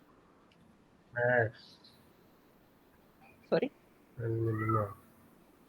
So like basically I here think also you can kind of closer to zero. Closer to zero. take it into four quadrants. So this Yes. is my A, this is my B, C and D. Say suppose I'm calling by these Yes. names. So you want to maximize one function, Yes. the bottom one, which means you have to go in Yes. this direction, and you want to minimize the other objective Yes. function, which means going in this direction. So with these directions, which Then of these quadrants will you prefer? A quadrant. A quadrant. No. Why will you prefer A quadrant? Because if you are in any point in the quadrant C, if you go to quadrant C, that is actually better than quadrant A, right? Uh-huh. Because A and C have the same But value of, say this is okay. F2, Yeah. Yeah. this is F1. Yes. Yes. A and C have the same value Mm-hmm. of F2, but F1 is actually better in C. So Correct. C dominates A. Okay. Okay. So which quadrant you will prefer now? C. C will. C, right? So see, if you Yeah. want to calculate the rank, you use the C quadrant. Ah. If you want to calculate the dominance count, then you use the D quadrant, right? The method will be same. Suppose Approach now is this is same. C quadrant if I want to use. Now what I am So saying, for calculating the rank, you for use calculating the point C. rank, Yeah, yeah. We will not just jump to conclusions. Before that, you see, what I am saying here is you don't use maximize. We mhm, change the function to minimize, right? We are putting a minus over it. yes, So what will happen? This entire thing will come here, like will kind of shift to this quadrant. Yes. All these points will come like this, like a mirror reflection. Yes, sir. So now you also have something like, okay, maybe I'll remove all these things. You just remember that is minimization. This is F2. So here you will be having the same quadrants, but it will just be a mirror reflection of it. So this will be your A, D, B, and C. Now I am saying this is also you need to minimize, this also you need to minimize. Yes. Yes. Yes. So which quadrant is there now for dominance rank? Minimize. Yeah. Then A. No, you want to see this is the negative value. This is -1 and this is 0. Okay. Okay. Then C. Yeah. Again C. Again C, right? So it Yeah. doesn't matter. So even if you take a maximization and formulate it, like put a minus before it and convert it into minimize and minimization, you'll still be doing the same thing. Okay. So that is not going to affect your problem. Your entire steps will be same. Only the first step when you define your function, just put a minus before it. That's the only difference. Remaining everything will be same. Only thing, sir, when we keep the minus, these fitness value will come in different quadrant. Yeah, that's what we have seen here. Like your fitness, like the objective space originally in the first quadrant is now shifted to second quadrant. Yes. But that doesn't matter, right? Like your objective If is what? that What is your objective finally? What no, are your suppose design parameters? we have to calculate the rank and the count. Uh, Mhm. We'll calculate in so this second quadrant. we will calculate in the second In quadrant. minimization, we'll calculate Yeah, yeah. only the minimization. Like this is equivalent to this. You can kind of calculate the rank in first quadrant also, but then you need to Mm. modify your algorithm, right? Yes. Instead of that, we will use the same algorithm we have developed for Mm. minimization, and For convert it, any other problem to this particular format and solve it. see, for minimum problem, if the we are seeing everything in first. Uh, Suppose the with respect to B, if I want to see, B is a solution. Okay, with respect to that, then we are making one quadrant at the right upper side that will give me the rank. Okay, na? I didn't get your question. So you're saying B will give me the rank? No, no. B is a reference point. From B, the right upper side, Okay, this one. whatever solution is there in the right upper side with respect to B, that will give me rank. That is, we are following for minimum problem. No, no, no, no, no. 1 second. That is your count, not the rank. Okay. Rank is basically tells you, see, rank is towards this side. For a minimization problem, rank is towards this side. Count is towards that Yeah. side. Okay. Yes. Yes. Yes, sir. Your rank will tell you basically how many solutions the given solution is dominating. Yeah. Yeah. So you need to look towards the origin for a minimization problem. Hmm. And for minimum and max like that, For what something will be like the this, then you will be looking towards this particular point for rank, and you will be looking towards this point for count. per count? But we'll What is reformulate the the problem. criteria? We'll reformulate to minimize. What is the logic, sir? If you see the quadrants here, you need to maximize f1. So your direction should be something like this. You need to minimize f2. So your direction should be something like this. This will eventually lead to this quadrant only, right? Quadrant C. Quadrant C. You want to Okay. minimize this, you want to maximize this, and you want to minimize this. That will naturally drive you to this Mhm. quadrant, right? Yes, sir. For rank, Okay. For rank, yes. count is essentially opposite of rank. So you just go to the other Mhm. way. Okay, sir. Anything else? No, sir. Okay, then we'll go through the code once. Ah, second.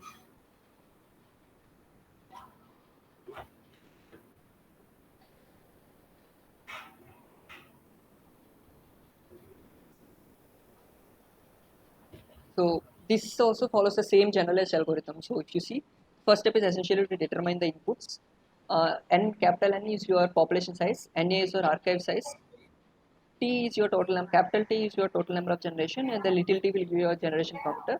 The small n is basically here I have used to Sir, represent your dimension of problem, objective problem. sir, Yeah. excuse me. Yes, yes, yes. There are some more doubts. Actually, this program will take time. We don't have time. So, can you answer me some of the doubts Yeah, I okay, fine, have? sure. Maybe I'll share Huh? this code with you. You Yeah, will yeah, go through that your will I doubts. will see. Yeah. In the that hyper volume, okay, what is the meaning of evenness, extent, proximity? Proximity is your distance that you can kind of leave the proximity. Evenness is a different case. So, Suppose two sets are there. yes. In the two sets are there. Hmm. Then how to tell that extent of this particular set is more than extent B, extent of B set. Strength. Extent. What do you mean by extent? In this Extent. hyper Okay, you are asking extent, hypervolume indicator. extent, yeah, Basically, yeah. yeah, so maybe we'll take one.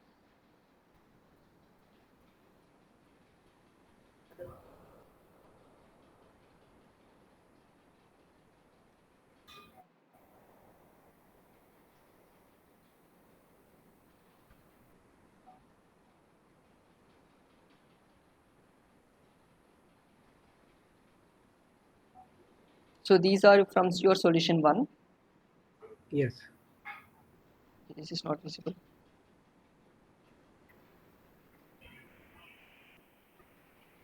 So these are your solution 2. I mean, I used two different colors. I don't know if it is visible or not.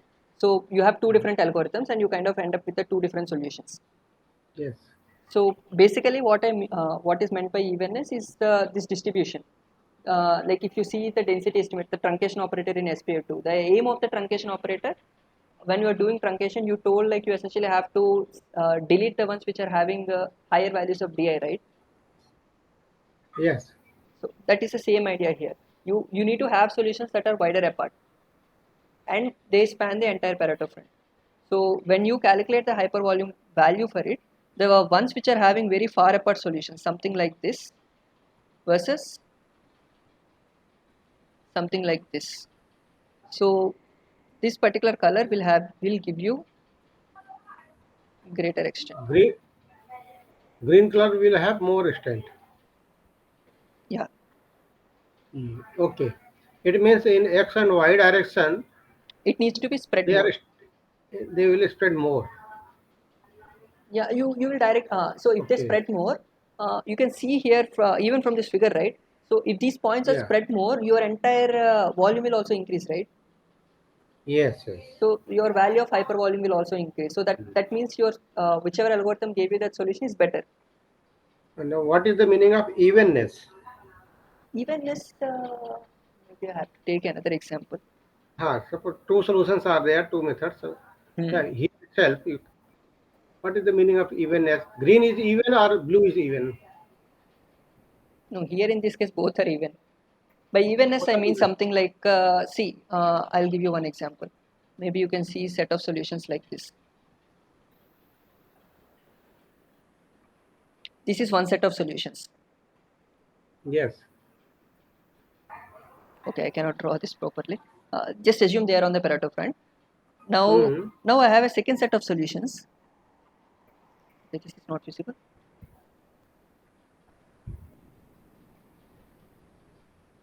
Something like this. Now the green one has a greater extent, but you see that all the solutions are not having the same distances as you go from one to other, right? Yes. Yes. So that is what you call evenness. So Hmm. this particular green one, I mean this particular one is not even, Extent is more, but not even. not even. Evenness is less. This particular Okay. pink one you see here is more even. Like you got that right. Blue So one is even more even. even in this particular case, this pink one is more even. Yeah. This is not that even. Uh, Basically the distancing as you see across the Pareto front, if it changes continuously then it is not even. Hmm. This figure is clear, right? Yeah. Yeah. Okay. And, and proximity means how close it is to Pareto front. Yeah, how close they are to the actual Pareto front, which you don't actually. Hmm. Basically, if it is closer to the Pareto front, that will have more hyper volumes. Like if this is my Okay. Pareto front, if it is closer to it, that is the maximum possible volume you can have. If your Pareto front is something like this, then you can actually have a set of another set of another set of non-dominated solutions, which will give you much larger value of hyper volume, right? Hmm. So if in one case, suppose if I divide it in many rectangles, 1, 2, 3, 4, to calculate the area. Okay. Okay. Hmm. So in one case, suppose there are five rectangles. In one case, one rectangle is area is very big, and other are small. In other and other example, all are having equal, almost equal. Which Hmm. solution will be better? Which method will be better? Okay, so you're saying you have certain number of Total hyper squares. volume is same. Okay, hyper volume is same, but Yeah. the evenness is not same. Yes. So as we have discussed, like basically, if your hyper volume is same, then the one having more even is preferred, because that way you're kind of ensuring that there is enough But diversity, right? indicator is Indicator will hyper not give volume. you. Yeah, indicator will not give you that. Okay. Another thing, sir. Yes. There are many SBX crossover operators Many. like There is only one operator, linear right? crossover Oh, operator, okay. blend crossover operator, like Okay. that. So which one is better? No, that we cannot say right away. These are all heuristic based in the sense you need to try them and see how they work out. Okay.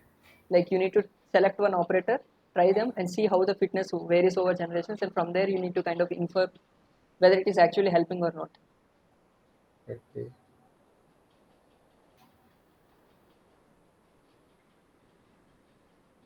Here's in kth nearest neighbor method of diversity. Yeah, the one we discussed today. Yeah. Yes. See, normalized distance Dij, Mhm. they are sorted in ascending order only. Yes, we need to minimize. We sort them in ascending order, then we calculate the value of DI, right? Di Mhm. for a given k. Yes, we sort them Okay. in ascending order. Okay, sir. Fine. Yeah.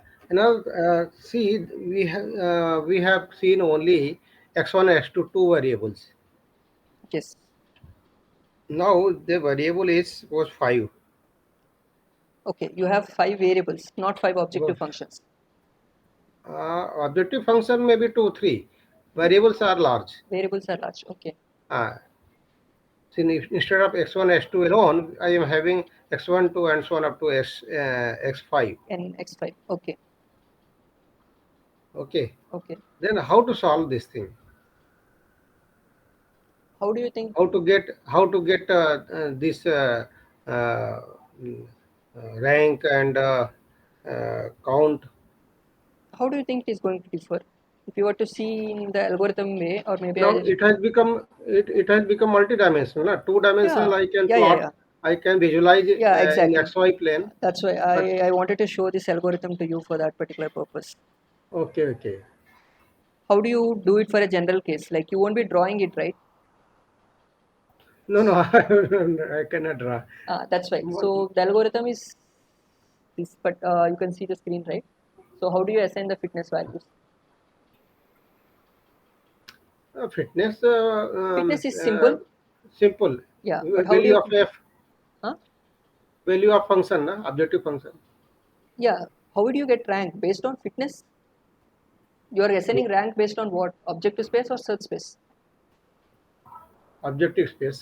Okay. So is your number of decision variables going to affect your objective space? Mm. But we have to see.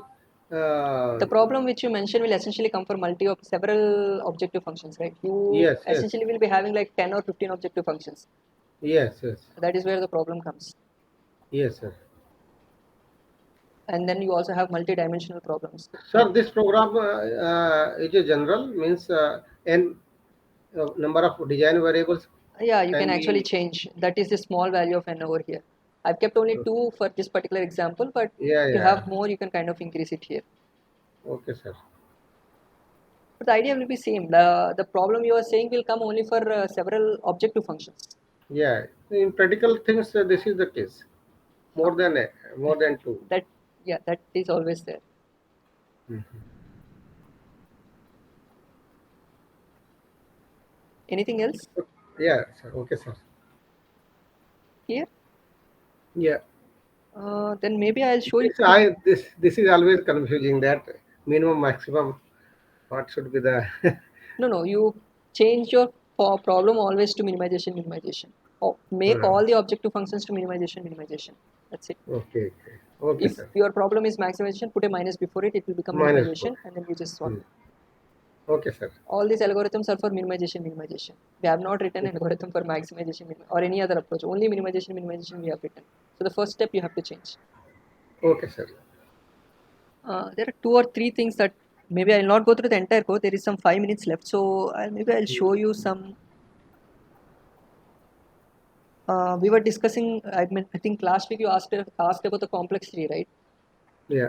So if you were to see the complexity of this like NSCA we have seen it is of mn square. Like the order of that is order of mn square, right? What is Okay. the order of complexity for SPA2? SPA2. Here That you is have three different n approaches. square, No, no, it's actually n square log n. q square log q. Yeah, q or basically if you say n or it's n square log n. So here you have three steps. This truncation is of order of q cube. This you Mhm. do when only in this particular case when your number of non-dominant solutions is greater than n bar, which usually is very rare incident. And then you have these other two cases. Your fine-grained fitness assignment is similar to the ranking which we have done there, but just that instead of rank you are using count method here. Here the new step that is introduced is this density estimator.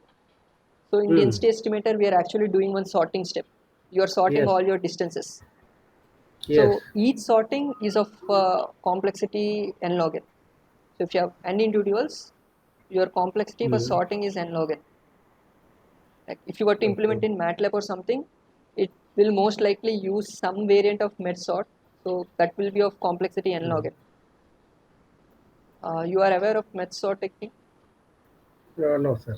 You might not actually worry about it much. So, but Hmm.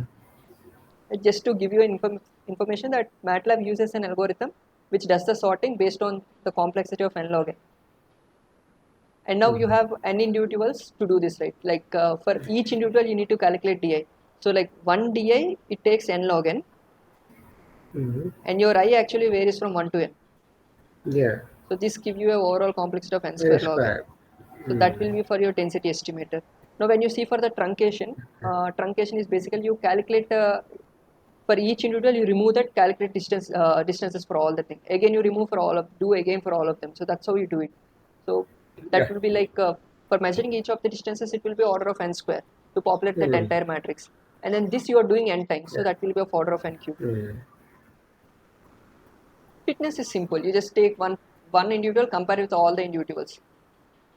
So comparing with all individuals is essentially of order n, and this you are doing n times, so that will be order of n square.